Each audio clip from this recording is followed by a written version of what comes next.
오늘은 제가 좀 앉아서 하겠습니다. 포천에 오면서 제가 어느덧 3년째 되었습니다. 여러분들을 뵙기 시작한 지가 3년 차였어요. 요즘은 10년이면 강산이 아니고 3년이면 정말 모든 게 변하는 그런 시대 속에서 꾸준히 접촉할 수 있다는 게 얼마나 기적 같은 일일까, 제가 그런 생각이 좀 들어요. 그래서 오늘은 여러분들하고 이제까지 했던 장르하고 조금 다르게 재즈라는 음악과 그리고 이 재즈라는 게 전혀 어울릴 것 같지 않는 이 성경이라는 그 접점은 어떻게 이루어질까, 그 사이에 제가 문학 이야기를 좀 여러분과 함께 하는데요. 사실 문학은 저와 파트너로 늘 함께 오는 그 주원규 목사님이 그 작가라서, 그래서 제가 오늘 제가 오는 대신에 주원규 작가님을 보낼까 했더니 그 오늘 밴드 멤버들이 다 남자분들이에요. 약간 좀 칙칙하죠. 전부 다 이렇게 검정 옷을 이렇게 입고선. 그래서 주원규 목사님이 자기가 가면 아마 더 칙칙함을 더하지 않을까. 그래서 저를 등덕 밀어서 오늘은 제가 여러분들과 함께 이야기 나누고, 또 재즈라는 이 음악을 통해서 하나님의 선율은 정말 어느 곳에서나 우리의 마음을 열어주는구나 하는 걸 좀 느꼈으면 좋겠습니다. 재즈 음악 여러분들 사실은 그 익숙하게 요즘은 카페라든지 이런 데에 가면은 사실은 재즈 음악이 워낙 많이 연주되고 있기 때문에, 그리고 교회에서도 이제는 많이 연주를 하고 있는 것 같아요. 그래서 여러분들이 이미 익숙하게 듣고 있는 음악이지만 제가 이 재즈는 언제부터 시작됐을까 한번 이렇게 찾아봤더니, 사실 이제 재즈 음악 그러면 여러분들도 아시겠지만 제일 유명한 재즈 음악가를 여러분들이 좀 기억하실 것 같아요. 저는 사실 잘 모르는 루이 암스트롱 이런 우리 어르신들 세대에, 그래서 서양 음악이긴 한데 뭔가 다른 느낌의, 근데 이 1800년대 후반에서 사실 1900년대 초에 미국에 있는 뉴올리언스라는 그런 지역에서부터 이게 이제 발생을 해서 더 확산되기 시작했는데, 아시겠지만 사실은 이거는 흑인 음악이라고 하기도 어렵고 백인 음악이라고 하기도 어려운, 그래서 실제로 얘기하면 흑인들이 가지고 있는 어떤 정서적 음악적인 감성이 백인들의 그 악기 속으로 들어와서 연주되기 시작한 그런 음악이라고 할 수 있을 것 같아요. 근데 여러분들 아시겠지만 이 흑인들이 미국에서 살면서 있었던 모든 문화의 역사는 어떻게 보면 투쟁과 해방의 역사입니다. 아직까지도 그 미국이라는 상황에서 노예 생활로 시작했던 이 아프리카로부터 이주해 왔던 그런 흑인들이 그 안에서 나오는 정서들로 이렇게 음악을 연주했다. 그 재즈도 사실은 그런 장르 중에 한 부분이라고 얘기할 수 있는데요. 근데 이 흑인들이 사실은 재즈를 하기 전에 우리에게 조금 찬송가라는 이름으로 조금 익숙한 건 흑인 연가라는 그런 장르가 있었죠. 그래서 우리 나 같은 죄인 살리신이라든지 이런 곡들을 흔히. 근데 이 재즈의 특징은 우리나라 음악하고 굉장히 유사한 부분이 있는데, 저희도 그 아리랑이나 이렇게 국악적인 멜로디들을 보통 중상 붙이고 음악 시간에 옛날에 들어보셨을 것 같아요. 오음계로 사실은 단조 음악을 그렇게 우리가 전통적으로 우리나라 음악가락이라고 그러는데, 이 재즈도 사실은 오음계를 가지고 연주를 한다고 해요. 근데 이게 서양 악기로 연주되다 보니까 사실은 밝음과 어두움이 같이 공존하는. 그래서 저는 재즈 음악을 요즘 용어로 하면 좀 굿픈 음악? 네. 이게 뭔가 흥겹기도 한데 한편으로는 뭔가 마음속에 있는 아픔이 서려 있는 것 같아요. 그래서 한국 사람들의 정서에도 굉장히 잘 어울린다, 이런 생각이 듭니다. 서론이 좀 길었지만 여러분들이 오늘 들으시면 하면 이 투쟁과 해방, 사실 이 용어는 단순히 흑인의 역사뿐만 아니라 기독교의 특히 성탄을 맞이하고 있는 우리의 세계로 들어오시는 예수 그리스도, 아까 흑인의 그런 영성이 어떻게 사람들의 그런 정서가 백인의 악기 속으로 들어왔다, 이런 표현이 되었는데요. 하나님이라는 영적인 존재가 인간이라는 몸의 도구 안으로 들어와서 보여주고 말씀하시는 것이 바로 우리 그리스도인의 삶의 양식이라고 한다면, 아마 재즈에 이 어울릴 것 같지 않은 그런 어울림 속에서 또 다른 의미가 있지 않을까 싶습니다. 그래서 오프닝 연주는요, 이 피아노로 좀 쳐봤다 혹은 좀 서양음악 안다 하는 분들은 모를 리가 없는 바흐의 미뉴엣인데요. 그 미뉴엣이 재즈로 들리면 어떻게 들릴 수 있는가, 그렇게 한번 청해보도록 하죠.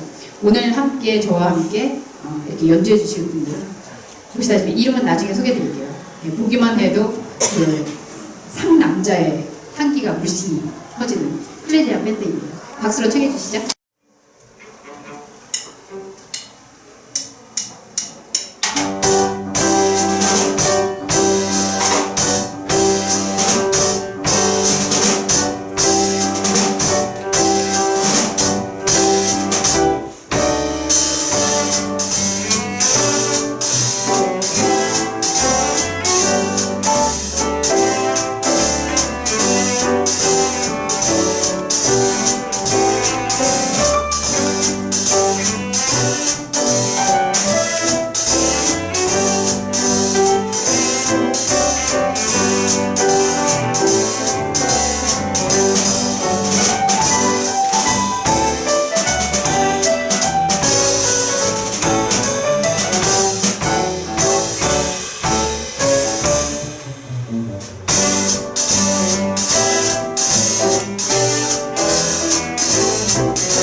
되게 재즈의 분위기가 이런 거구나 아시겠죠 여러분? 네. 그 저희 군산아리교회 선생님들이 이제 이게 3년여간의 음악회를 경험하면서 여러분들이 정말 다양한 장르의 음악들, 또 다양한 문화들을 접하셨잖아요. 그래서 제가 이렇게 보니까 웬만한 한 반 평론가 수준이신 것 같아요. 이렇게 들으시면서도 저 사람은 뭐 어떻고 저떻고 저거는 이제 이런 이유구나 이렇게 하실 수 있는 것 같아서 사실 문화라는 게 특별한 어떤 교육이 아니라 이렇게 끊임없이 체험하는 가운데 나만의 취향이 생기기도 하고 그 안에서의 소통의 언어를 배워가지 않나라는 생각이 듭니다. 바흐의 곡이었는데 사실 바흐가 있었던 어떻게 보면은 음악의 그 바이블이라고 불릴 수 있는 그런 미니엣인데 오늘날 이렇게 이런 재즈라는 음악으로 연주될 거를 상상이나 했을까라는 생각이 들어요. 아마 전혀 예상치를 못했을 텐데 하나님도 아마 저희가 이렇게 다양하게 소통하는 하나님의 말씀이라는 것을 품고 다양하게 표현해내는 것을 굉장히 즐거워하시고 힘들어하지 않을까라는 생각을 하게 됩니다. 그래서 오늘 여러분들하고는 이 문자로 표현된 크리스마스 계절이면 의뢰 영화든 아니면 어딘가 이렇게 좀 소개될 만한 그런 크리스마스 문학 작품을 여러분들하고 좀 나누고 싶은데요. 우리 아이들도 지금 와 있는 것 같은데 아이들도 어렸을 때 동화책으로 많이 읽었을 책들이에요. 첫 번째 작품은 잘 알고 계시는 크리스마스 선물이라는 책입니다. 표지 한번 볼까요? 여기 보면 오헨리라는 작가가 썼는데요. 네. 이 표지가 이게 원판 표지는 아니지만 뭐 만화로도 보고 동화책으로도 보고 많이 읽으셨을 것 같아요. 가난하지만 서로 사랑하고 사는 이 부부 짐이라는 남편과 델라라는 부인이 있었죠. 그들은 가난하지만 사실은 이제 서로에 대한 사랑을 표현하기 위해서 이 크리스마스 즈음에 그 할아버지 때 물려받은 시계를 굉장히 자랑스러워하는 이 남편, 그리고 또 이제 아름다운 머릿결을 또 정말 늘 남편은 그 아내의 머릿결을 볼 때마다 사랑스럽게 여기는 그 아내의 머릿결, 이제 이런 부분들을 가지고 있었는데 사실은 두 사람이 크리스마스를 맞이해서 가난하지만 어떻게 하면은 서로를 위해서 좀 특별한 선물을 해줄까 고민을 하죠. 그래서 여러분들이 잘 알고 있듯이 남편은 부인을 위해서 뭘 하죠? 부인을 위해서 시계를 하고 싶지만 그거는 부인이 머리핀을 해요. 이렇게 거북이 등껍질로 만든 그 머리핀을 준비하고, 그리고 아내는 늘 할아버지의 시계를 가지고 있지만 그 시계줄이 없어서 소지를 잘 못하고 다니는 그 남편의 모습을 안타까워하면서 시계줄을 선물하기로 하죠. 그런데 안타깝게도 둘 다 돈이 없다 보니 아내는 사실 이 머리카락을 잘라서 팔아서 그 남편의 선물을 준비하고요. 그리고 남편은 그 시계를 팔아서 부인의 핀을 준비하죠. 참 아이러니해요. 그래서 두 사람이 선물을 딱 꺼내놓는 순간 사실 그들에게 시계줄과 머리핀은 쓸모없는 그런 선물이 됩니다. 여러분들은 그걸 읽으면서 어떤 생각을 하셨는지 모르겠는데요. 이 오헨리가 저는 크리스찬이라고 알고 있습니다. 근데 이 우리나라에서는 크리스마스의 선물, 또 전 세계적으로도 그냥 크리스마스의 선물 이렇게 불리는 이 책의 원 제목이 여러분 벌써 나왔네요. 동방박사의 선물이라고.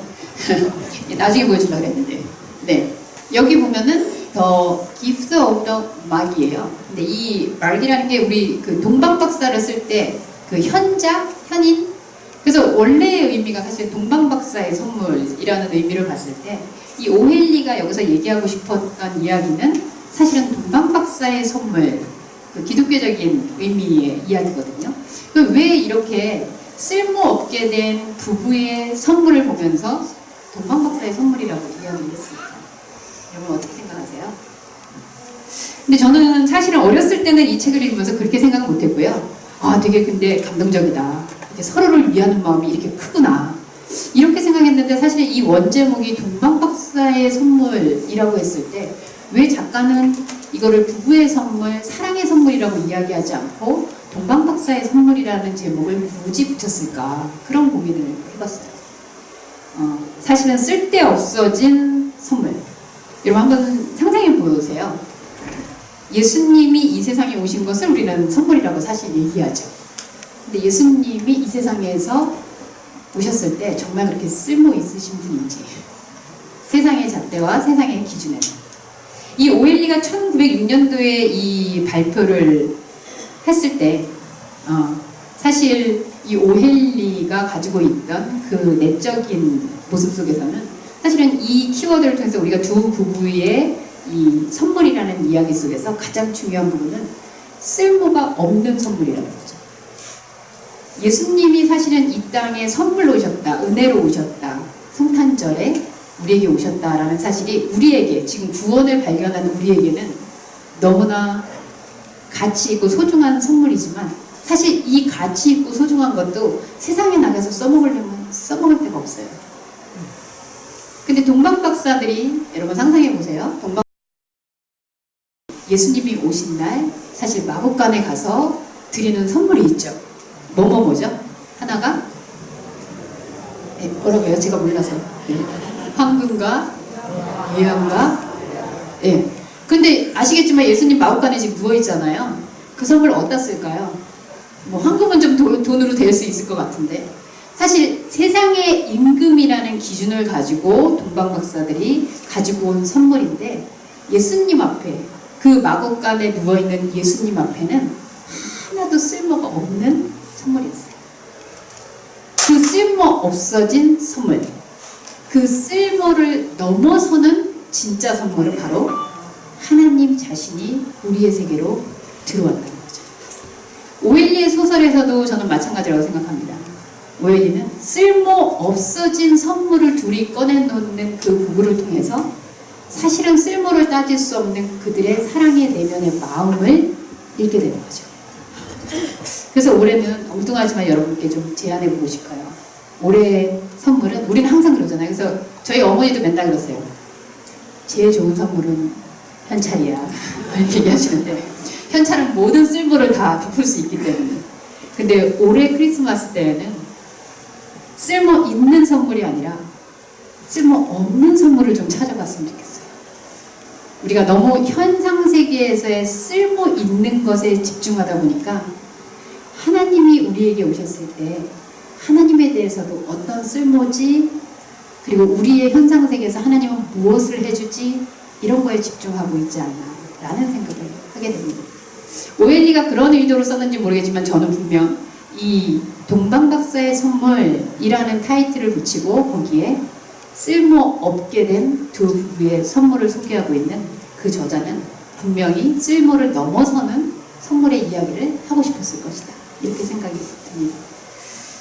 그런 의미에서 이번에 들을 곡은 아까 바흐가 또 뭐 음악의 성경 이렇게 얘기한다면 베토벤을 빼놓을 수 없겠죠. 음악의 성자라고도 할 수 있는데 많은 소나타 음악을 베토벤이 만들었어요. 그 중에서 제일 유명한 음악은 아무래도 월광 소나타가 아닐까 그런 생각이 드는데 이 월광 소나타는 소나타 뒤에서 이 조금 뭐 다양한 추측이 있습니다만 유력한 추측 중에 하나는 그 베토벤이 가르치던 제자를 좋아하는 마음이 있었는데 그래서 그 마음으로 표현하고 헌정하고 싶었지만 사실은 본인은 평민이고 그리고 제자는 귀족의 딸인 그런 아픔이 있었던 거죠. 그래서 그렇게 드러내놓지는 못했지만 이때 당시에 이 월광음악을 작곡할 때 베드로는 청각이 이미 많이 훼손되고 있었어요. 그래서 자신이 치고 있는 피아노 음악을 잘 들을 수 없던 상태였습니다. 그런데 그 끝부분에 가다 보면 막 피아노를 이렇게 막 정열적으로 연주하는 그런 부분들이 나오는데 사람들이 들을 때는 베토벤이 뭔가를 고조시키기 위해서 그랬다라고 이해하기도 하지만 현실적으로는 베토벤은 점점 더 잃어가는 청력 때문에 그렇게 피아노 공간을 두드리듯이 표현하지 않으면 잘 들리지 않는 그런 상황 속에서 이 음악을 만들어냈다고 이야기를 해요. 베토벤이 의도하지 않았지만 그 의도를 넘어서는 그 아름다움의 음악 세계로 여러분들을 초청하겠습니다. 쓸모없는 선물로 인해 쓸모를 넘은 사랑을 깨달은 그런 두 부부의 이야기 오헬리의 소설을 기억하면서 월광 소나타 한번 감상해 보시죠. 큰 박수로 맞이해 주시죠.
베토벤의 월광을 또 이렇게 들으니까 굉장히 색다른데요.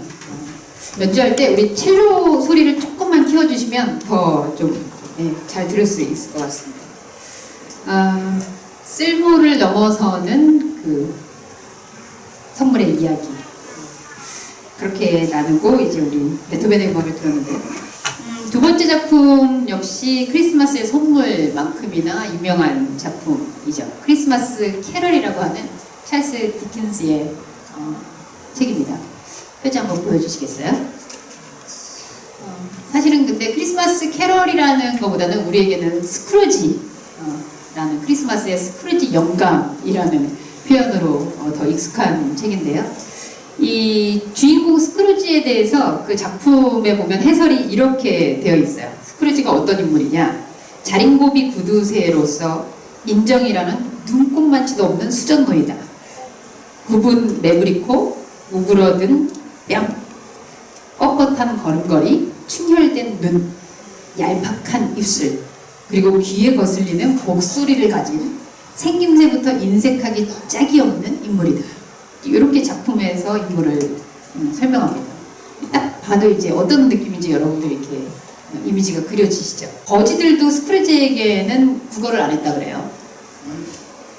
그리고 맹인의 그 안내견조차 스크루지를 보면 주인을 차라리 후미진 길로 이렇게 돌아가도록 했다는 그런 내용이 그 작품 안에 담겨 있습니다. 그러니까 걔도 사실은 상대하기 싫은 그런 인물로 그려져요. 대략의 줄거리 여러분들 다 알고 계시겠지만 크리스마스 전날 밤에 이제 그 자기와 함께 사업을 하다가 억울하게 7년 전에 그 죽은 어떻게 보면은 죽은 사나이 말리라는 그 유령을 만나게 되죠. 그러면서 그 말리라는 그 인물이 이 스크루지를 데리고 스크루지의 과거 그리고 현재 미래의 시간을 여행합니다. 한마디로 우리가 얘기하는 이제 시간 여행을 하게 되는데요. 그 과정을 통해서 사실 스크루지는 자신이 주변 사람들이 아까 걔도 피해간다고 했는데 자신이라는 존재가 다른 사람들과 함께 있으면서 어떤 모습이었는지를 마치 이렇게 스크린처럼 보게 되는 경험을 하게 되죠. 사실 어떤 면에서는 굉장히 이제 그 권선징악이라고 할 수 있는 전형적인 루트의 문학인데요. 그러면서 스크루지가 자신이 어떤 모습이었는지, 내가 어떤 사람이었구나 하는 것을 깨닫게 되는 그런 자아 성찰의 그런 모습들로 표현적으로 끝나는 그런 줄거리를 가지고 있습니다. 조금 더 그 세부적으로 표현을 하면, 스크루지가 이제 성탄절 맞이해서 새벽 1시쯤에 첫 번째 이제 유령을 만나게 돼요. 그랬더니 그는 과거의 크리스마스 이제 유령이라고 불리는데요. 그에게 그 쓸쓸한 소년 시대 그리고 지금은 없지만 착했던 그 누나 그리고 스크루지가 돈 때문에 버렸던 애인 이제 그 과거에 있던 어떻게 보면 스크루지도 사실은 처음에는 그렇게 처음부터 나쁜 모습의 사람은 아니었는데 그런 상처를 가지게 된 스크루지의 과거의 모습들을 쭉 이렇게 그려줍니다. 그 다음에 이제 두 번째 유령이 나타나면서 현재의 크리스마스 유령이라고 불리는데요. 그는 스크루지의 이제 현재의 모습을 이제 같이 보여주게 돼요. 그러면서 스크루지에게 늘 무시를 당하는 이 조카가 있는데 그 조카의 가족에게로 스크루지를 안내합니다. 성탄절이에요. 그래서 조카는 막 거기서 가족들과 함께 파티를 하고 있습니다. 굉장히 다복해 보이고 행복해 보이는 모습으로. 근데 이 조카가 사실 늘 스크루지한테 구박을 받거든요. 그런데 거기서 식탁에 둘러앉아서 같이 기도를 해요. 누구를 위해서? 스크루지 삼촌을 위해서. 우리 삼촌이 이렇게 축복되게 되었으면 좋겠습니다. 스크루지는 전혀 알지 못했지만 그렇게 늘 구박받던 그 조카와 그 가족들이 스크루지를 위해서 기도하고 있는 것을 보게 되죠. 그리고 마지막에 이제 미래의 크리스마스 유령인데요. 이건 좀 끔찍하지만 스크루지가 차디찬 방에 홀로 죽어있는 모습을 그 미래의 자신의 죽음의 모습을 직면하게 되는 그리로 안내하게 되죠. 그런데 안타깝게도 스크루지가 죽었는데 마을 사람들이 너무 기뻐하는 거예요. 아무도 그의 죽음을 슬퍼하지 않고 오히려 진작 갈 걸 그랬어 이러는. 이 스크루지 읽으면서 사실 저는 제 개인적으로 저희 아버지가 이제 좀 생각이 났었는데요. 저희 아버지는 나쁘지는 않았지만 어린 시절에 가정을 너무 힘들게 해서 이제 저는 주님을 마음으로 믿는데 저희 아버지는 주님을 입으로 모시는 분이었어요.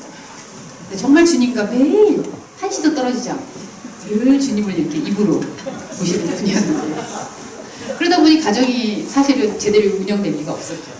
그래서 저희 어머니도 일찌감치 아버지하고 이렇게 헤어질 수밖에 없는 상황이 되고 그래서 가족이 사실 뿔뿔이 흩어져서 오랜 세월을 살았는데 저는 마지막에 되면 저희 아버지가 이렇게 극적으로 왜냐면 저희 오빠도 목사, 저도 목사, 저희 남편도 목사, 세원이도 목회 신학을 했고요. 이 정도면 이제 우리 아버지가 마지막에 짠 하고 간증을 하면서 이제 멋있게 이 스크루지처럼 변화되지 않을까. 근데 이제 돌아가신 날도 술을 드시고 돌아가셨어요. 근데 장례식이 됐는데 장례식에 온 가족이 이제 목회자들이 있으니까 각 교회에서 몇십 명 받아도 그게 어디예요? 맞아 한 목회자만 거의 100여 명이 온 것 같아요. 그리고 정말 장례식 중에서도 그렇게 경건하고 아름답고 온갖 찬송이 흘려 퍼지는 그 장례식이 없었어요. 근데 이제 장례식에 저희 아버지 술 친구들이 다 오신 거예요. 그래서 오셔가지고 막 이렇게 울기보다는 이제 막 욕을 하시는 거예요. 아니 평소에 맨날 술만 먹고 그랬는데 뭐 이렇게 장례식이 화려하냐, 뭐 어떻게 이럴 수 있냐. 그러더니 한 분이 그날도 술을 드시고 아버지 친구 중에 나도 더럽고 치사해서 교회 다녀야겠다 이러고 나가시더라고요. 그래서 제가 우리 아버지의 사역이 저기에 있었구나. 우리 아버지의 정말 이 하나님의 부르심은 바로 이 마지막 순간에 있었구나. 제가 그런 위로가 생각나는데 스크루지가 마치 그랬던 거죠. 이 과거, 현재, 미래 자기의 모습을 보면서 사실은 이제 거기에서 깨어나게 되고 근데 이 소설을 집필할 당시에 이 디킨즈가 5번째 아이를 출산을 앞두고 있던 그렇게 넉넉지 않은 상황의 작가였다고 그래요. 넉넉지 않은 것뿐만 아니라 많은 빚으로 사실은 이 빚진 작가, 뜨지 못한 작가의 삶으로 가기가 굉장히 어려운 그런 상황이었는데요. 이 소설을 그래서 집필할 당시에 이 디킨즈가 이런 고백을 했어요. 나는 울다 웃다 다시 울었고 모두가 잠자리에 들었을 한밤중에 캄캄한 런던 거리를 20-30km쯤 걸어다닐 정도로 흥분한 상태로 글을 써내려갔다. 그러니까 이게 사실은 디킨즈라는 이 스크루지 영감이라는 어떤 상황이 단순히 한 인물의 그림이기보다는 당시 영국에 있었던 그 사람들의 현실 그리고 각박한 삶 사실 굉장히 산업혁명이 굉장히 잘 살아야 되는 시대였는데요. 이제 빈익빈 부익부라는 그런 고립들이 더 커지고 더 움켜쥐지 않으면 살 수 없는 그래서 이 스크루지라는 어떤 인물을 통해서 한 인물뿐만 아니라 그 사회가 가지고 있는 단상을 디킨즈는 그려냈다라고 볼 수 있겠죠. 그러면서 사실은 작가는 크리스마스 캐럴이라는 그 크리스마스라는 용어를 통해서 크리스마스가 가지고 있는 본연의 의미가 뭘까라는 이야기를 던집니다. 스크루지는 궁극적으로 얘기하면 자기 걸 많이 가지려는 사람을 넘어서 사실은 전혀 밖으로 나눌 수 없는 막혀있는 상태의 사람이었어요. 어떻게 보면 성경에 등장하는 인물들 중에 사실은 오래된 중풍병자나 걷지 못하는 사람처럼 자기 안으로만 파고들고 일어날 수 없는 그래서 누군가에게 뭔가를 다가갈 수 없는 그런 상태의 사람들 그런데 그거는 사실은 그 당시에 영국 사회가 그런 현상이다라고 보고 있었던 게 아마 이 작가의 뜻이었던 것 같습니다. 그래서 그런 소설을 보면서 산업혁명 이후에 영국 사회에서 살아가고 있는 이 빈민자들의 현실이 무엇인지 그리고 그 가운데 크리스마스는 과연 어떤 의미인지 사실 우리는 이미 예수 그리스도에 대해서 알고 있지만 우리가 은혜라고 표현하는 우리 처음에도 선물이라고 얘기했는데요. 그리스도가 오셔서 우리에게 주시는 은혜라는 측면 근데 여러분들이 사실은 은혜였구나 우리가 이렇게 자주 이야기하잖아요. 돌아보니 정말 하나님의 은혜야. 은혜라는 것은 저는 그렇게 정의해요. 과거의 시간이 현재에 재해석되는 그 적정 거기에서 사실 고백이 나오거든요. 내가 그때는 굉장히 상처받고 제가 저희 아버지를 보면서 우리 아버지가 이러시려고 그랬구나 그랬던 것처럼 저희가 은혜라는 그 순간에 과거, 현재, 미래라는 이 하나님의 동일성 앞에 딱 쓰게 되는 그 순간에 사실 우리는 과거로부터 현재 또 장차 올 그 영광의 순간까지를 지금 이 시간에 고백하게 되는 것 그게 바로 복음의 현재성이고 말씀의 현존이라고 생각합니다. 그런 상황에서 우리는 내가 그동안 이렇게 죽을 수밖에 없는 상황, 내가 일어나서 나누고 있지 못한 그런 상황, 우리 안으로만 이렇게 계속 싸우려는 그런 마음, 그 안에 갇혀 있었구나 라는 걸 알게 되는 게 사실 은혜이고, 그리스도가 우리 안에 오시는 순간 우리는 그거를 대면하지 않을 수 없게 되는 거죠. 이 작가의 눈으로는 사실은 이 스크루지라는 한 인물을 통해서 영국 사회가 가지고 있는 그 일어서지 못하고 밖으로 내밀지 못하는 그 베품이 없는, 그리고 서로 자기 안으로만 축적하고 있는 그 세계를 집어내듯이, 사실은 크리스마스의 본연이 뭘까라고 했을 때 크리스마스는 즐겁고 선물하고 좋고 행복하고, 그거는 결과적인 부분이고, 그 이전에 예수 그리스도의 오심을 통해서 사실 우리는, 여기는 이제 유령이 안내했다고 하지만 그리스도라는 분을 통해서 우리는 우리의 과거, 우리의 현재, 우리의 미래를 대면하게 되는 거죠. 그리고 거기에서 발견하게 돼요. 내가 이렇게 살고 있구나. 내가 이것을 모르고 있었구나. 나의 죽음이 이런 거였구나. 그 상황 속에서 사실 우리에게 진짜 크리스마스 캐롤이 울려 퍼지기 시작한 거죠. 그게 아마 이 작가가 생각하고 있는, 디킨즈가 고민하면서 그렇게 크리스마스 거리를 뛰어다니면서 흥분 가운데 발견한 이야기가 아닐까 생각되는데요. 여기에 딱 고백이 맞는 그런 연주가 될 것 같아요. 많이들 부르고 있는데, 사실은 유레이즈미어이라는 노래 너무 많이 들어보셨죠? 이 음악을 많은 사람들이 부르는데, 이게 원래는 CCM, 그러니까 하나님에 대한 고백이 있는 그런 가사였는데, 우리나라에 들어올 때는 그냥 일반 곡처럼 들어와서 사실 그 정확한 내용들을 잘 모르는데, 최근에 보니까 노랫말로 부르는 것보다 그 직역해서 풀어놓은 내용들이 있더라고요. 그래서 그 가사 한번 보시겠어요? 가사를 한번 적어드렸는데, 마음이 우울하고 나의 영혼이 많이 지칠 때, 어려운 일들을 만나서 마음이 무거울 때, 그럴 때면 나는 모든 것을 멈추고 이 자리에서 조용한 가운데 기다립니다. 그러면 당신이 찾아와서 잠시 나와 함께 앉아 있어 주지요. 당신은 나를 높이 올려 산꼭대기에 설 수 있게 하십니다. 당신은 나를 높이 올려 폭풍을 부는 바다 위를 걷게 하십니다. 당신은 어깨 위에 올라설 때 나는 강한 자가 됩니다. 당신은 나를 높이 올려 나의 한계를 넘어서게 합니다. 살아가면서 갈급함을 느끼지 않은 사람은 아무도 없습니다. 모두들 평안을 누리지 못하고 불안해하지요. 그러나 당신이 내게 오면 내 마음은 경이로움으로 가득 찹니다. 어떤 때는 영원한 세계를 잠깐 본다고 생각하죠. 여러분들이 이제까지 살아오는 그 순간 동안 우리에게는 시간이라는 제한 속에서 나를 기억하지만, 하나님은 내가 태어났을 때와 지금 이 순간과 그리고 하나님을 대면하게 될 그 하나님 나라에서의 세계를 동시에 보시는 분이잖아요. 그분은 나를 어떻게 보고 계실까? 그리고 나를 어떻게 세우고 계신가? 묵상하는 음악이었으면 좋겠습니다. 세 번째 음악 청해 듣겠습니다.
잔잔한 그 재즈가 사실은 조금 흥겹고 이렇게 신나는 음악만 있나 했더니 이렇게 잔잔한 음악 속에 울려 퍼지는 재즈 음악도 참 좋네요. 크리스마스 이야기. 사실 제가 좀 죄송한 거는 성탄절 그럼 뭔가 이렇게 기분을 좀 이렇게 분위기를 돋궈드려야 되는데 오늘 처음부터 이렇게 좀 오픈 이야기로 시작해서 계속 좀 성탄절이지만 아름답다고 하기에는 조금은 우리 마음에 이렇게 아련한 마음이 있는 그런 이야기들이요. 사실 우리 아이들도 동화책을 읽기도 하고 저희들도 이제 어렸을 때는 이 스크루지 혹은 오헬리의 소설 뭐 이렇게 읽으면서 동화책이든 뭔가 크리스마스의 분위기를 이렇게 느꼈었는데 이게 사실은 그 안을 이렇게 들여다보니 우리가 알지 못했던 그리고 작가는 이런 부분들이 보였겠구나 하는 걸 생각하게 되는데요. 아마 그럴 것 같아요. 세 번째 이야기도 조금 비슷하지만 우리가 성탄절에서 정말 놓치고 있는 건 뭘까? 그리고 우리가 성경을 보고 있는데 사실은 성경 속에 혹시 이렇게 작가가 의도했던 보고 있었던 그 부분이 아닌 우리가 포장된 어떤 것들을 보고 있는 건 아닐까? 그런 의미에서 성탄 문학으로 여러분께 소개해드리고 있습니다. 마치 제가 이렇게 음악 듣고 또 문학 이야기하고 그러니까 무슨 공개방송에 라디오 방송을 진행하고 있는 것 같다라는 생각도 드는데요. 여러분과 함께 복음과 또 교회 안에서 성탄이라는 이야기를 주제로 함께 이야기 나누고 있다 이렇게 생각해 주시면 좋겠습니다. 마지막 작품입니다. 세 번째 작품은 한국 문학인데요. 사실 한국 문학 중에서 성탄에 대한 이야기가 우리나라는 성탄이 사실 우리의 이야기이거나 우리의 어떤 그런 분위기가 아니라서 많지는 않아요. 그 중에 시 같은 경우는 뭐 좀 있기는 한데 아무래도 이런 성탄이라는 그 의미를 문학적으로 표현한 데에는 서양이나 우리나 다르지 않게 어떻게 보면 겉이 아닌 속을 보지 못하고 있는 세계. 그렇다면 일반인들이 만약에 문학작품을 써서 성탄을 이야기할 때도 기독교인들은 그렇게 생각하는 거죠. 겉의 모습이 아닌 속에 뭔가 더 있는 사람들. 예수의 복음이 그런 겁니다. 그래서 우리나라에서 성탄 문학 중에 다양한 문학이 있을 수 있지만 제가 선택한 것은 성탄 특선이라는 김애란 작가의 작품입니다. 이 김애란의 성탄 특선은 사실 우리나라 사람들보다 외국어로 영어로 번역이 돼서 외국에서 많이 읽혀진 그런 문학 작품이기도 해요. 이 크리스마스의 현실 풍경을 굉장히 유머러스하고 위트있게 그려냈지만 사실 이것도 내면으로는 그 성탄에 소외되어 있는 사람들에 대한 이야기입니다. 구세군 자선담배 소리가 막 이렇게 은은하게 퍼지는 그런 화려한 종로의 어떤 그런 화려함이 아니라 크리스마스 그런 장식이 화려하지만 그 뒤쪽에 있는 어떻게 보면 백화점 뒷길에 있는 그 쪽팡총 같은 그리고 지금 그러죠 여인숙이라고 하는 그런 여인숙들이 있는 그 골목 한 어귀에서 일어나는 그런 이야기를 그리는데요. 흔히 그런 곳을 우리는 좀 아까 표현했었지만 후미졌다 혹은 부정한 곳이다 이렇게 뭔가 메인 주류들이 있는 곳이 아닌 곳 거기에서 작가는 성탄절을 시작합니다. 그 주인공이 두 명 등장하는데요. 하나는 오빠고 하나는 동생, 여동생이에요. 근데 이 오빠는 어떤 사람이냐면 그러죠.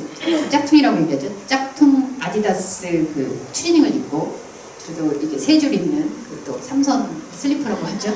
그런 슬리퍼를 신고 비빔면을 옆구리에 끼고 그렇게 이제 동네에서 그 슈퍼마켓을 왔다 갔다 하면서 끼니를 채우고 있는 그런 독신 남자예요. 싱글인데요. 한때에는 연인도 있었습니다. 그래서 이 연인하고 또 이렇게 방을 구해서 우리 결혼도 하고 이런 꿈도 있었는데 사실 현실이라는 장벽에서 그게 다 이제 무너졌고요. 독신으로 산 지 오래됐습니다. 그러면서 성탄절이 오니까 자기도 얘기를 하죠. 나도 저렇게 옛날엔 만년에 좋은 때가 있었는데 저렇게 재즈 음악을 들으면서 그런 날도 있었는데 뭐 이러고 있는 그런 그 스스로는 아니지만 사회적 현상으로 총각이 되어버린 그런 오빠예요. 근데 이 오빠가 그렇게 회상을 하다 보니까 여동생은 데이트하러 나갔어요. 그러니까 여동생에게 계속 문자를 합니다. 너 뭐해? 뭐하고 있어? 그러면서 이제 여동생은 그 문자를 보지만 이제 소위 말로 씹어요. 그러면서 모른 체 하고 이제 데이트를 즐기고 있습니다.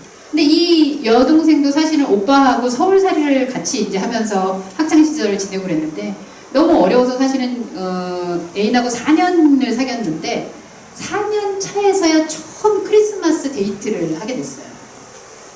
자기 오빠는 사실 예전에 연애할 때 변변한 옷이 없어서 사실은 뭐 이렇게 나가서 연애를 하고 이러기가 어려웠던 상황이었는데 이 여동생도 비슷했습니다. 그런데 이 4년차 될 때는 각자 남자나 여자나 이제 직장을 좀 어느 정도 되는 데를 구하고 그래서 나름대로 야심차게 그래서 레스토랑에 가가지고 성탄 이제 그 특선이란 말이 거기서 나오는데요. 성탄 특선 요리를 시켜요. 메뉴에 보니까. 근데 메뉴판에 성탄 그 특선 요리라고 나왔는데 이게 소스 이름도 뭔지를 잘 못 읽겠어요. 이게 너무 어려운 말로 특선에 이렇게 코스 요리를 시켰는데 무슨 이렇게 소스에 뭐가 어떻고 저떻고 하니까 얼떨결에 그냥 뭐 이거 주세요. 남들 먹는 거 비슷하게 시키고 그러고 먹습니다. 그리고 먹고 나서 가서 이제 차를 마시고 어르신들이 있어서 죄송한 얘기지만 이 성탄 특선에서 작가는 이렇게 하고 나면 남녀가 사실은 이렇게 성탄 혹은 데이트를 하고 그 이후에 갈 데가 마땅치가 않아요. 그래서 보통은 좀 송구한 말씀이지만 이제 여관 호텔을 찾습니다. 그런데 이들에게는 이미 밥을 먹었고 차를 마셨고 그렇게 갈 돈이 없어요. 그래서 거기다가 또 이 지금의 세태는 그게 코스로 돼 있다 보니까 다 10,000원이에요. 웬만한 데는. 그래서 이들이 자꾸 찾아가지고 간신히 들어갔다고 하는 연인숙이 있는데 냄새는 너무 키키하고 정말 금방이라도 바퀴벌레가 나올 것 같아요. 그래서 둘이 그냥 씁쓸해하면서 이건 성탄 무드가 아니다. 그리고 이제 돌아서 나옵니다. 그 나오는 순간에 오빠는 계속 문자를 보내요. 뭐해? 뭐하고 있어? 재밌어? 그러니까 동생은 여동생은 이제 완전 짜증이 나는 거죠. 그러면서 사실은 이렇게 짜증이 슬슬 나는 그 분위기 속에 소설은 끝납니다. 굉장히 그냥 단순한 이야기이기도 한데요. 이 이야기를 사실 오헬리의 크리스마스 같은 경우는 기막힌 이제 반전을 통해서 뭔가 감동을 주는 그런 부분이 있었다면 이 김혜란의 성탄 특성은 굉장히 현실적이고 그 현실에서 그냥 끝나버립니다. 그리고 그런 허전함과 아픔 속에서 성탄의 아침이 밝아오는 장면을 보여주죠. 종교적이냐 아니냐를 떠나서 사실 이 시대, 이 소설이 쓰여질 때 시대는 아까 그 디킨즈가 영국의 시대를 봤듯이 우리나라로 치면은 보통 이제 3포 세대, 88 그 세대라고도 이야기하는. 근데 요즘 다 포기한다죠. 결혼도 포기하고, 아이도 포기하고. 그래서 그런 걸 꿈꾸면 정말 이상한 것 같은 그런 현실 속에서 성탄이라는 것이 과연 우리에게 어떤 메시지일까? 라는 질문을 던져요. 그래서 나중에 보면은 이 주인공이 이런 회상을 합니다. 사람들은 성탄 선물 그러면 막 이렇게 화려하게 포장이 되어 있는 선물들을 상상하는데 자기는 성탄 선물이라고 유일하게 받아봤던 게 이제 검은 봉지 안에, 비닐 봉지 안에 있는 뭔가였어요. 그런데 사실 우리가 복음으로 받고 있는 예수 그리스도가 오신 그날의 성탄이 사실은 마국간에 마국간이라고 이렇게 얘기한 것도 그 조심스러운데 사실은 말밥통이죠. 밥통에 뉘인 예수로 오신 하나님. 그분의 분위기라는 게 사실 우리가 지금 생각하고 있는 성탄 분위기라고 했을 때 저는 작가들이 보고 있는 시선이 조금 더 정확하지 않나라는 생각을 하게 됩니다. 우리가 성탄이라고 했을 때 정말 저희도 이제 곧 신나는 음악도 할 겁니다만 그 포장되고 화려하고 거기에서 반짝이는 어떤 것들 그런 것들 가운데에서 검은 비닐 봉지보다도 못한 동물의 밥통 안에 누우셨던 예수 그리스도 그분은 왜 거기에 오셨을까? 라는 질문에 대해서는 조금 우리의 마음속에서 좀 멀어지진 않았나. 우리가 만약에 그런 질문을 한다면 사실 우리의 성탄은 오히려 그 안에서 처음 이야기했던 쓸모 없어진 것 가운데서의 그 넘어서는 쓸모를 그리고 과거와 현재와 미래의 통합적인 지점에서의 예수 그리스도의 존재 그리고 화려하게 포장되지 않은 진짜 아무도 눈에 띄지 않는 아무에게도 관심 들지 않는 그 세계 속에 그리스도라는 정말 우리가 포기할 수 없는 인류의 구세주가 태어났다는 사실을 우리는 생각할 수 있지 않을까라는 생각이 듭니다. 여러분에게 남긴 이 성탄의 이야기들 작가들이 이야기하려는 것이 저의 의도는 아니라고 생각합니다만 저는 우리는 그리스도인은 바로 이런 세상에 보여지는 세계 속에서 보이지 않는 그 내면 안에 들어있는 보화를 캐내는 사람들이라고 생각합니다. 이 세 문학이 전부 다 성탄의 선물이라는 주제를 가지고 있어요. 그래서 여러분들에게 성탄은 어떤 선물인지, 그래서 이 이야기를 마무리하면서 안 들을 수 없겠죠. 찬송인데요. 이 가운데서 우리가 발견되는 것은 사실 우리에게 선물을 들고 오신 예수 그리스도가 아니라 우리의 죄를 맡아주시는 예수 그리스도. 죄를 맡아주시는데 하고 번쩍거리는데 오실 수는 없잖아요. 바로 그 자리. 그 자리를 우리는 베들레헴이라고 부릅니다. 이런 베들레헴이 무슨 뜻인지는 아시죠? 떡집. 생명의 떡집인데요. 떡이 쌀이 짓이겨지고 거기에서 다 빠지고 그리고 결국에는 먹히는 곳. 그곳에서 예수 그리스도가 성탄을 맞이했다는 그 메시지가 우리에게 또 다른 울림으로 들리는 그런 성탄이 되었으면 좋겠습니다. 이번에 연주 들을 때는요, 이분들 제가 소개를 안 했어요. 이야기가 조금 더 너무 약간 좀 오픈 이야기들이다 보니까. 근데 우리 피아노 치시는 피아니스트가 말 되게 잘합니다. 그래서 단원들도 좀 소개시켜 주시면 좋겠고요. 그리고 이렇게 재즈라는, 사실 여러분들 보시지만 이분들 이제 돈 많이 버실까요? 못 버실까요? 제가 볼 때는 만만치 않을 것 같아요. 이런 음악 연주해가지고. 음악은 너무 고상한데 이게 대중적인 음악이 아니잖아요. 저는 철학이 있어야 이런 음악을 연주할 수 있다고 생각합니다. 그래서 단원들도 소개해 주시고 마지막으로 우리에게 들려질 곡은 죄짐 맡은 우리 구주, 바로 이 베들레헴. 여러분의 자리인 그 베들레헴에 오신 예수 그리스도를 만나보는 시간 갖겠습니다. 박수로 청해 주시죠. 목사님 오늘 두 번째 뵀는데요, 주방님. 말씀을 이렇게 잘하시는 줄 몰랐어요.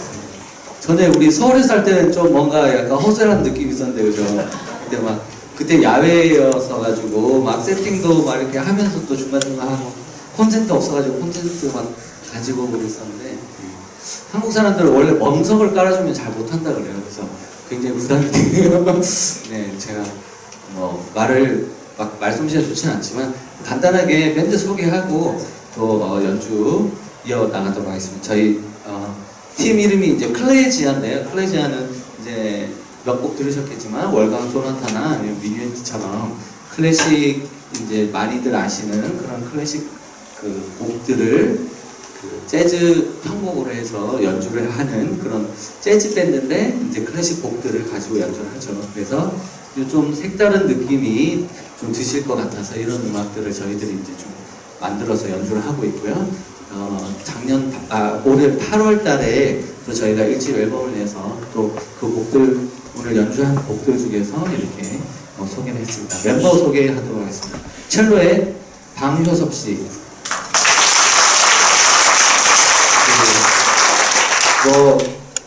소리가 너무 좋아서 다 눈치는 채셨겠지만 예고 나와가지고 독일로 바로 유학 가서 한 8년 정도 공부하고 온 대단한 그죠? 클래식에 완전 이렇게 대가 비슷한 그런 친구인데 또 재즈를 좋아해가지고 저희 이렇게 만나서 같이 재즈도 연주하고 다른 데서는 뭐 오케스트라나 이렇게 클래식 연주도 많이 하는 분입니다. 그리고 저희의 중심을 잡아주고 있는 베이스의 신준호 씨. 오늘은 좀 약하네요. 저희가 이렇게 다니다 보면 베이스 소개하면 되게 좋아하시더라고요. 왠지는 모르겠지만 뭔가 포스가 있나 봐요. 그리고 여러분들 이게 이렇게 콘트라 베이스라고 하는데 어떤 분은 이제 첼로 이렇게 얘기하시는 분들인데 하여튼 좀 큰 첼로죠. 콘트라 베이스, 이게 첼로고 콘트라 베이스 하는데 이제 좀 되게 멋있잖아요. 자주 볼 기회가 없다 보니까. 그래서 다들 좋아하시는 것 같습니다. 그리고 그 의외로 인기가 좋으신 드럼의 장옥상님. 뛰어나오시더라고요. 의외로 인기가 자주 보여주시네요. 감사합니다. 역시 드럼이 뭔가 있나봐요, 그죠? 멋있게. 다음에는 저가 드럼을 좀 할 수 있도록. 피아노의 전선식입니다.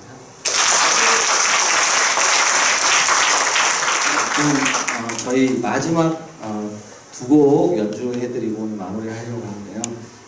죄짐 맡은 우리 구주, 저희가 이제 스윙 재즈라고 해요. 아까 미뉴에트도 그런 스윙 재즈인데 스윙 재즈 리듬을 하고 그리고 오 베들레헴 작은 구이란 곡은 그 삼바라는 브라질의 전통 리듬과 재즈가 이제 혼합이 돼서 그 재즈화된 그런 그 삼바 리듬의 연주로 들려드리도록 하겠습니다. 잘 감상하시면 좋을 것 같습니다. 감사합니다.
하려고 두 곡을 연달아서 하라고 그랬더니 안 들으려니까 아쉽네요. 저는 그런 생각이 들어요. 저희가 경포천 이 콘서트를 하면서 정말 다양한 장르의 그리고 다양한 문화들을 접하고 있는데요. 그동안 아마 여러분들이 재즈를 들으면 여러분 권 목사님을 뵈면은 누가 생각나세요? 하나님이 생각나죠. 목사님을 배우니 주님을 뵌 것 같습니다. 이제 사모님 뵈면은 주님을 또 뵙는 것 같습니다. 뭐 이런 생각이 있죠. 저는 그런 바람이 있어요. 여러분들이 문화예술의 어떤 장르든지 음악을 듣든 미술을 보든 아니면 어떤 대상을 만나든 하나님이 생각날 수 있다면 그게 우리가 문화예술을 익히고 언어로 배우는 이유가 아닐까. 그동안은 재즈 들으시면 그냥 귀에 이렇게 스쳐가기도 하고 그냥 음악이 나오나 보다 그랬는데 아마 이제 여러분들에게 재즈 음악이 들리면 하나님이 생각날 것 같아요. 정말 여기 군산 한일교회 성도님들 너무 수준이 높으세요. 그래서 드라마를 보든 아니면 뭘 하든 국악을 듣든 어떤 문화예술을 듣든 그 멜로디를 통해서 혹은 그 그림을 통해서 그 어떤 사진을 통해서 하나님이 느껴질 수 있다면 하나님은 그 통로를 통해서 우리와 소통하시는 줄 저는 믿습니다. 그래서 여러분들이 아마 이제 이번 주부터는 집에 이제 재즈 음악을 틀어놓으시고 안타깝게도 재즈 그 CD를 안 가져왔대요. 그래서 관심 있으신 분은 저분한테 이따 얘기하세요. 혹시 보내줄지 모르겠어요. 그래서 이제 5장만 있어요. 한 장만 있어요. 그래서 이제는 올 크리스마스 때는 더욱이 이렇게 재즈 음악, 또 저보다 크리스찬들인데 이 남자들이 이렇게 재즈 음악을 통해서 또 하나님의 세계를 그려내기 쉽지 않은데 여러분들이 올해부터는 이제 재즈 음악을 듣는 순간 하나님이 나와 함께 하시는 이렇게 들려지는 그런 기적이 일어나기를 기대합니다. 마지막 곡 그럼 한 번 더 들어봐야겠죠? 네, 힘찬 박수로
재즈 저희 밴드가 와서 연주한다는 거 정말 기적 같고 또 굉장히 큰 감동입니다.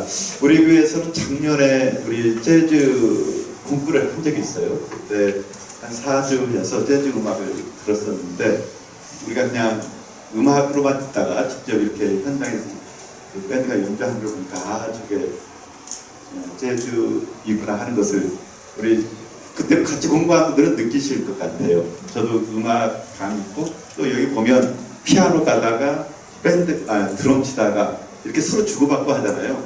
이게 이제 재즈 음악의 특색이라는 것을 제가 오늘 직접 눈으로 봤습니다.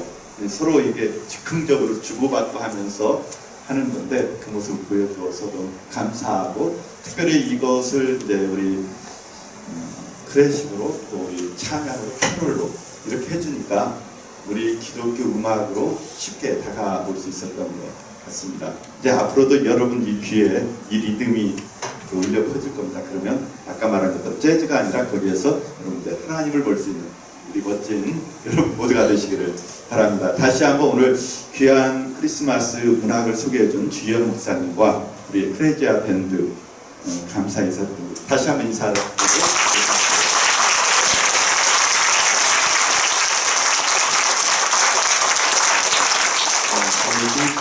감동의 시간이었고요. 여러분 오신 모든 분들께 감사하고 이 들려주신 음악 그런 기쁨이 여러분에게 있기를 바라면서 또 우리 주연 목사님을 통해서 본 크리스마스 때 오신 그 예수님의 그 모습 겉으로 드러난 모습이 아니라 그 뒷면에서 약한 자들, 소외된 자들과 함께 아파하면서 위로하는 그런 하나님을 우리가 느끼고 또 이번 성탄절에 그런 곳에 우리가 한 번 더 눈을 돌려본다면 더 뜻깊은 이런 성탄이 되라고 있습니다.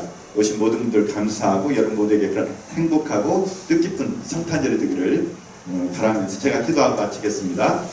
하나님 감사합니다. 주님 모심이 우리에게 기쁨이요 구원인 것을 다시 한번 확인합니다. 그러나 우리는 나만을 바라보며 우리 주변을 또 우리 뒤에 어두운 곳을 외면하며 살았던 모습이 있지는 않았는지 다시 반성하는 이 시간입니다. 그러나 이제 우리가 더 낮은 곳으로 어두운 곳에 들어가서 먼저 받은 그 은혜를 나누어 줄 수 있는 멋지고 아름다운 주님의 제자 작은 예수가 되게 하여 주시옵소서. 그렇게 우리 모두에게 기쁨으로 찾아오시는 예수님 되게 하시고 또 아직도 아픔과 어둠과 절망 속에 있다면 우리 안에 오셔서 주여 불을 밝혀주심으로 우리가 다시 일어서게 하시고 회복하게 하시고 기쁨의 자녀 될 수 있도록 인도하여 주시옵소서. 오늘 진행을 맡아주신 주연 목사님과 또 크레디아 밴드에 하는 그 모든 사역 하는 그 곳마다 이런 하나님의 영광과 아름다움과 하나님의 살아계심이 증거되게 하여 주시옵소서. 이 자리에 함께하며 또 그 사랑을 나누고 또 그 감동을 안고 돌아가는 그 발걸음 주여 기억하시고 또 축복하시고 저들 삶이 더욱더 풍성해지게 축복하여 주시옵소서. 감사를 드리오며 예수님의 이름으로 기도하옵나이다. 아멘. 네, 다시 한번 감사드립니다.